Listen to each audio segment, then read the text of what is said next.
ನೋಡಿ, ಸ್ವಿಗ್ಗಿ, ಝೊಮೊಟೊ ಈ online food delivery ಆ್ಯಪ್ಗಳನ್ನು ತಾವೆಲ್ಲರೂ ಕೂಡ ಗಮನಿಸಿದ್ದೀವಿ. ಎಷ್ಟೋ ಜನ ಈ ಸ್ವಿಗ್ಗಿ, ಝೊಮೊಟೊಯಿಂದ ಹೊಟ್ಟೆ ತುಂಬಿಸ್ಕೊಳ್ತಾ ಇದ್ದಾರೆ, ಸಂಪಾದಿಸ್ತಾ ಇದ್ದಾರೆ. ಬಟ್ ಈಗ ಒಂದು ಶಾಕಿಂಗ್ ವಿಚಾರ ಏನಪ್ಪ ಅಂತ ಹೇಳಿದ್ರೆ, ಬ್ಯಾನ್ ಆಗುತ್ತಾ ಆನ್ಲೈನ್ ಫುಡ್ ಡೆಲಿವರಿ? ಹೋಟೆಲ್ ಮಾಲೀಕರೇ ಈ ರೀತಿಯ ಮಹತ್ವದ ನಿರ್ಧಾರವನ್ನು ಮಾಡೋದಕ್ಕೆ ರೆಡಿಯಾಗಿದ್ದಾರೆ. ಏನು ಕಾರಣ? ಸೊ ಬ್ಯಾನ್ ಆದರೆ ಹೆಂಗೆ? ನೋಡಿ, ಯಾವ ರೀತಿ ಹೆಲ್ಪ್ ಆಗ್ತಿತ್ತು ಅಂದರೆ, ಆನ್ಲೈನ್ ಫುಡ್ ಡೆಲಿವರಿ ಕೂತಿದ್ದ ಜಾಗ, ಮಲಗಿದ ಜಾಗಕ್ಕೇ ಫುಡ್ಗಳನ್ನು ತರಿಸ್ಕೊಳ್ತಾ ಇದ್ವಿ. 10 ನಿಮಿಷಕ್ಕೆ ಆರ್ಡ್ರು ಬಂದಿದೆ, ಅರ್ಧ ಗಂಟೆ ಮಿನಿಮಮ್ಮು. ನಾವೆಲ್ಲೇ ಬೆಂಗಳೂರಲ್ಲಿ ನಮಗಿಂತ ಹೋಟೆಲಲ್ಲಿ ನಾವು ತಿನ್ನಬೇಕು ಅಂತ ಹೇಳಿದ್ರೆ, ಕೂತಿದ್ದ ಜಾಗ, ನಾವು ಮಲಗಿರೋ ಜಾಗಕ್ಕೆ ಫುಡ್ ಬರ್ತಾ ಇತ್ತು. ಅಯ್ಯೋ ಯಾರಪ್ಪ ಗಾಡಿ ಸ್ಟಾರ್ಟ್ ಮಾಡ್ಕೊಂಡು ಅಲ್ಲೋಗಿ ಬರ್ತಾರೆ ಅಂತ. ಬಟ್ ಒಂದಷ್ಟು ಎಕ್ಸ್ಟ್ರಾ ಅಮೌಂಟ್ ಪೇ ಮಾಡಬೇಕಾಗತ್ತೆ. ನಾವು ಅಲ್ಲಿ ಹೋಗಿ ತಿನ್ನೋದಕ್ಕಿಂತ ಒಂದು 50-100 ರೂಪಾಯಿ ಎಕ್ಸ್ಟ್ರಾ ಆಗ್ತಾ ಇತ್ತು. ಬಟ್ ಈಗ ಬ್ಯಾನ್ ಆಗುತ್ತಾ online food delivery, Swiggy, Zomato? ನೋಡಿ, ಇತ್ತೀಚೆಗೆ ತುಂಬ ಕಾಸ್ಟ್ಲಿ ಆಗ್ತಾ ಇದೆ, ಗಮನಿಸ್ತಾ ಇದ್ದೀವಿ. ವಿವಿಧ ಚಾರ್ಜ್ಗಳು, ಆ ಚಾರ್ಜ್ ಅಂತೆ, ಈ ಚಾರ್ಜ್ ಅಂತೆ ಅಂತ ಹೇಳಿ ಹೆಚ್ಚಿನ ದರವನ್ನು ವಿಧಿಸ್ತಾ ಇದ್ದು ಹೋಟೆಲ್ ಮಾಲೀಕರು ಈಗ ತಿರುಗಿ ಬಿದ್ದಿದ್ದಾರೆ. ಬ್ಯಾನ್ ಬಗ್ಗೆ ಆಲೋಚನೆ ಮಾಡಿದ್ದಾರೆ. ಈ ಕುರಿತು ನಾಳೆ ಮಹತ್ವದ ಸಭೆ ಕೂಡ ಇದೆ. ಆ ಸಭೆಯಲ್ಲಿ ಡಿಸೈಡ್ ಆಗುತ್ತೆ, ಈ ಆನ್ಲೈನ್ ಫುಡ್ ಡೆಲಿವರಿ ಆ್ಯಪ್ಗಳನ್ನು ಬ್ಯಾನ್ ಮಾಡಬೇಕಾ ಬೇಡವಾ. ಯಾಕಂದರೆ ಹೋಟೆಲ್ ಮಾಲೀಕರಿಗೆ ಸಿಗೋದೇ ಇಷ್ಟು, ಬಟ್ ಈ ಆ್ಯಪ್ಗಳು ಏನೂ ಇರಲ್ಲ, ಬಟ್ ಅವರಿಗೆ ಇಷ್ಟು. ಹಾಗಾಗಿ ಕೇಳಿದ್ರೆ ಅದು ಇದು, ಆ ಚಾರ್ಜಸ್ಸು ಈ ಚಾರ್ಜಸ್ಸು ಅಂತ ಹೇಳಿ ಸಿಕ್ಕಾಪಟ್ಟೆ ಕಾಸ್ಟ್ಲಿ ಆಗಿಬಿಟ್ಟಿದೆ. ಈ ಆನ್ಲೈನ್ ಫುಡ್ ಡೆಲಿವರಿ ಆ್ಯಪ್ಗಳು ಹೋಟೆಲ್ ಮಾಲೀಕರಿಗಷ್ಟೇ ಅಲ್ಲ, ಗ್ರಾಹಕರಿಗೆ ಇದರಿಂದ ದೊಡ್ಡ ತೊಂದರೆ ಆಗ್ತಾ ಇದೆ.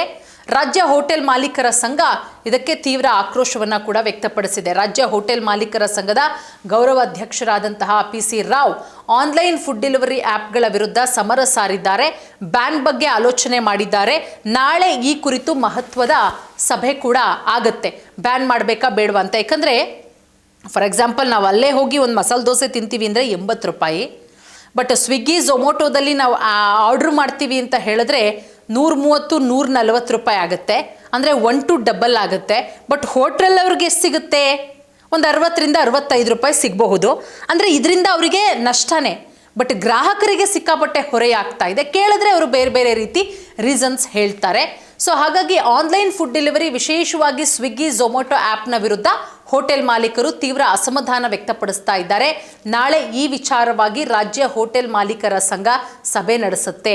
ಹೋಟೆಲ್ ಮಾಲೀಕರು ಹಾಗಾದರೆ ಏನೆಲ್ಲ ಆರೋಪಗಳನ್ನು ಮಾಡಿದ್ದಾರೆ? ಹೋಟೆಲ್ ಮಾಲೀಕರ ಆರೋಪಗಳೇನು? ನೋಡಿ, ಹೋಟೆಲ್ ಮಾಲೀಕರು ಸ್ವಿಗ್ಗಿ ಮತ್ತು ಇತರ ಆ್ಯಪ್ಗಳು, ಸ್ವಿಗ್ಗಿ, ಝೊಮೊಟೊ, ಇನ್ನು ಬೇರೆ ಬೇರೆ ರೀತಿಯ ಫುಡ್ ಆ್ಯಪ್ಗಳಿದೆ, ಇವರು ಬೇಕಾಬಿಟ್ಟಿ ದರವನ್ನು ವಿಧಿಸ್ತಾ ಇದ್ದಾರೆ. Payout collection charge, long distance, ಮತ್ತು ಅದರ ಜೊತೆಗೆ ಅಡ್ವರ್ಟೈಸ್ಮೆಂಟ್ ಚಾರ್ಜಸ್ ಇರಬಹುದು, ಪ್ರಮೋಷನ್ ಚಾರ್ಜು, ಈ ರೀತಿಯ ಹಲವು ಶುಲ್ಕಗಳನ್ನು ಹೇರಲಾಗ್ತಾ ಇದೆ. 1000 ರೂಪಾಯಿ ಮೌಲ್ಯದ ಆರ್ಡರ್ಗೆ ನೋಡಿ, ನೀವು ಫಾರ್ ಎಕ್ಸಾಂಪಲ್ ಒಂದು 1000 ರೂಪಾಯಿ ಹೋಟೆಲಲ್ಲಿ ನಾವು ಆರ್ಡ್ರ್ ಮಾಡ್ತೀವಿ ಅಂತ ಹೇಳಿದ್ರೆ, ಹೋಟೆಲ್ಗೆ ಎಷ್ಟು ಸಿಗುತ್ತೆ ಗೊತ್ತಾ? ಕೇವಲ 400-500 ರೂಪಾಯಿ ಮಾತ್ರ. ಸೊ ಸ್ವಿಗ್ಗಿಯಿಂದ ಬಹಳ ತೊಂದರೆ ಆಗ್ತಾ ಇದೆ, ಮಾಲೀಕರು ಮಾತ್ರವಲ್ಲ ಗ್ರಾಹಕರಿಗೂ ಕೂಡ. ಈಗಾಗಲೇ ಸ್ವಿಗ್ಗಿ, ಝೊಮೊಟೊವೊಂದಿಗೆ ಮಾತುಕತೆ ಮಾಡಲಾಗಿದೆ, ಆದರೆ ಯಾವುದೇ ರೀತಿಯ ಪ್ರಯೋಜನ ಆಗಿಲ್ಲ. ಈಗ ಹೋಟೆಲ್ ಮಾಲೀಕರು ಏನು ಮಾಡ್ತಾರೆ ಅಂತ ಹೇಳಿದ್ರೆ, ಬದಲಿ ಆಯ್ಕೆಗಳ ಬಗ್ಗೆ ಯೋಚನೆ ಮಾಡ್ತಾ ಇದ್ದಾರೆ. ಏನಂತ ಹೇಳಿದ್ರೆ, A1D, ONDC ಅಂತ ಹೇಳಿ, ONDC ಮುಖಾಂತರ ರ್ಯಾಪಿಡೋ ಅಥವಾ ಓಲಾ ಆ್ಯಪ್ಗಳನ್ನು ಬಳಸೋ ಬಗ್ಗೆ ಆಲೋಚನೆ ಮಾಡ್ತಾ ಇದ್ದಾರೆ. ಇದರಿಂದ ಹೇಗಾಗುತ್ತೆ ಅಂತ ಹೇಳಿದ್ರೆ, ಬರೀ ಚಾರ್ಜಸ್ ಅಷ್ಟೇ ಆಗುತ್ತೆ, ಒಂದು ಸ್ವಲ್ಪ ಹಣ ಉಳಿಬಹುದು. ಸೊ ಈ ಬಗ್ಗೆ ವಿವರವಾಗಿ ಚರ್ಚೆ ಕೂಡ ಮಾಡಲಾಗ್ತಾ ಇದೆ. ಹೋಟೆಲ್ ಮಾಲೀಕರ ಸಂಘ ಕೂಡ ಒಂದು ನಿಲುವನ್ನು ತೆಗೆದುಕೊಳ್ಳುವಂತಹ ಸಾಧ್ಯತೆ ಇದೆ. ಈ ವಿಚಾರವನ್ನು ಬಹಳ ಗಂಭೀರವಾಗಿ ಪರಿಗಣಿಸಿದೆ. ಈ ಆ್ಯಪ್ಗಳಿಂದ ಹೋಟೆಲ್ಗಳಿಗೆ ದೊಡ್ಡ ನಷ್ಟ ಆಗ್ತಾ ಇದೆ. ಗ್ರಾಹಕರ ಮೇಲೂ ಕೂಡ ಹೆಚ್ಚು ಶುಲ್ಕ, ಗ್ರಾಹಕರು ಕೂಡ ತೊಂದರೆಗೊಳಗಾಗ್ತಾ ಇದ್ದಾರೆ. ಇನ್ನು ಗ್ರಾಹಕರು ಏನು ಹೇಳ್ತಾ ಇದ್ದಾರೆ ಅಂತ ಹೇಳಿದ್ರೆ, ಗ್ರಾಹಕರು ಆ್ಯಪ್ಗಳ ಮುಖಾಂತರ ಆರ್ಡ್ರ್ ಮಾಡಿದಾಗ ಹೋಟೆಲ್ ಬೆಲೆಗಿಂತ ಹೆಚ್ಚು ಹಣ ಪಾವತಿಸಬೇಕಾಗತ್ತೆ. ಡೆಲಿವರಿ ಶುಲ್ಕ, ಪ್ಯಾಕೇಜಿಂಗ್ ಶುಲ್ಕ, ತೆರಿಗೆ, ಈ ರೀತಿಯ ಇದರಿಂದಾಗಿ ಅನೇಕರು ನೇರವಾಗಿ ಹೋಟೆಲ್ಗೆ ಹೋಗಿ ತಿನ್ಕೊಂಡು ಬರೋದಕ್ಕೆ ಆದ್ಯತೆ ಕೊಡ್ತಾ ಇದ್ದಾರೆ ಅಂತ ಹೇಳಿ. ಹಾಗಾಗಿ ನೋಡೋಣ ನಾಳೆ ಏನು ಮಹತ್ವದ ನಿರ್ಧಾರ ತೆಗೆದುಕೊಳ್ಳಾಗುತ್ತೆ ಅಂತ. ಸರ್ಕಾರ ಕೂಡ ಮಧ್ಯಪ್ರವೇಶ ಮಾಡುವಂತಹ ಸಾಧ್ಯತೆಗಳಿದೆಯಾ, ಸರ್ಕಾರ ಯಾವ ರೀತಿ ಮಧ್ಯಪ್ರವೇಶ ಮಾಡಿ ಈ ಆ್ಯಪ್ಗಳ ಮೇಲೆ ನಿಯಂತ್ರಣ ಹೇರಬೇಕು ಅಂತ ಒತ್ತಾಯ ಕೂಡ ಆಗ್ತಾ ಇದೆ. ಸೊ ಹಾಗಾಗಿ ಆ್ಯಪ್ಗಳು ಹೋಟೆಲ್ ಮಾಲೀಕರಿಗೆ ನ್ಯಾಯಯುತ ಬೆಲೆ ಕೊಡುವಂತೆ, ಗ್ರಾಹಕರಿಗೆ ಹೆಚ್ಚುವರಿ ಶುಲ್ಕ ವಿಧಿಸದಂತೆ ನೋಡ್ಕೊಳ್ಬೇಕು ಅನ್ನೋದು ಅವರ ಬೇಡಿಕೆ.